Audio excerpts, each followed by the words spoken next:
Hi, I M Ashkar. ഇതെൻ്റെ wife Ramseena. ഞങ്ങൾ വീട് പണിയുന്നതിന് മുന്നേ ഒരു മെയിൻ ആഗ്രഹം ഇൻറ്റീരിയർ ചെയ്യണം തന്നെയായിരുന്നു. അതും മിനിമൽ ഡിസൈനിൽ തന്നെ ചെയ്യണമെന്നായിരുന്നു ഫസ്റ്റ് ടൈം തന്നെ ഞങ്ങൾക്ക് ആഗ്രഹം ഉണ്ടായത്. സോ അങ്ങനെയാണ് ഞാൻ ജസ്റ്റ് ഇൻസ്റ്റ ഒന്ന് സ്ക്രോൾ ചെയ്തപ്പോൾ സാവിയന അങ്ങനെ കണ്ടത്, മീറ്റ് ചെയ്തത്. പെട്ടെന്ന് തന്നെ നമുക്ക് കോട്ട് റെഡിയാക്കി തന്നെ തന്നു. നമ്മുടെ സജഷൻസ് എല്ലാം പറഞ്ഞു, ഒരു എല്ലാം കേട്ട് എന്തൊക്കെ മാറ്റങ്ങൾ വേണം എന്നുള്ളവർ പറഞ്ഞു. അതിന് ഒരുപാട് സിറ്റിങ്ങിന് ശേഷമാണ് ഫൈനലി ഈ ഔട്ട്പുട്ടിലേക്ക് എത്തിയത്. നമുക്ക് വളരെ ബഡ്ജറ്റ് ഫ്രണ്ട്ലി ആയിട്ടും മിനിമലായിട്ടും ഒരു നല്ല ഇൻറ്റീരിയർ ഡിസൈൻ ചെയ്യണമെന്നുണ്ടായിരുന്നു. അതിന് വേണ്ടിയിട്ട് ഒരുപാട് സജഷൻസ് നമുക്ക് അവരുടെ സൈഡിൽ നിന്ന് കിട്ടി.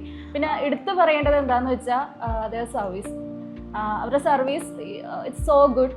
എനിക്ക് പേഴ്സണലി ഈ ചെയ്ത വർക്കിൽ കൂടുതൽ ഇഷ്ടപ്പെട്ടത് വാഷ് ബേസിങ് ഏരിയ ആയിരുന്നു. ആ ലൈറ്റിങ്ങും ആ വലിയ മിററും എല്ലാം കൂടി വന്നപ്പോഴത്തേക്കും എനിക്ക് ഏറ്റവും കൂടുതൽ ഇഷ്ടപ്പെട്ട ഏരിയ വാഷ് ബേസിനാണ്. കിച്ചൺ നല്ല രീതിക്ക് നമ്മുടെ മൈൻഡിലുള്ള പോലെ തന്നെ നല്ല പക്കയായിട്ട് ഇൻറ്റീരിയേഴ്സ് ചെയ്തു തന്നിട്ടുണ്ട്. എങ്ങനെയാണോ നമ്മുടെ മൈൻഡിൽ ഇൻറ്റീരിയേഴ്സ് ആ ഒരു കിച്ചൺ ഡിസൈൻ ഇരുന്നത് അതുപോലെ തന്നെ സാവിയ അതുപോലെ തന്നെ നമുക്ക് എക്സാക്ട് ആ ഒരു ഡിസൈൻ തന്നെ നമുക്ക് ചെയ്തു തന്നിട്ടുണ്ട്. ഇനി ആരെങ്കിലും ഒരാൾ നമ്മുടെ അടുത്ത് ഇൻറ്റീരിയർ ടീമിനെ പറ്റി നമ്മൾ സജഷൻ ചോദിച്ചു കഴിഞ്ഞാൽ ഷുവറായിട്ടും ഞങ്ങൾ സാവിയനെ പറയും. ഞങ്ങൾ പ്രതീക്ഷയേക്കാളും നല്ലതായിട്ട് ഞങ്ങളുടെ ഈ കൊച്ചു വീട് നല്ല രീതിയിൽ ഇൻറ്റീരിയർ ചെയ്ത് തന്നതിന് സാവിയ ടീമിനോട് ഞങ്ങൾ രണ്ടുപേരുടെയും വക താങ്ക്സ്.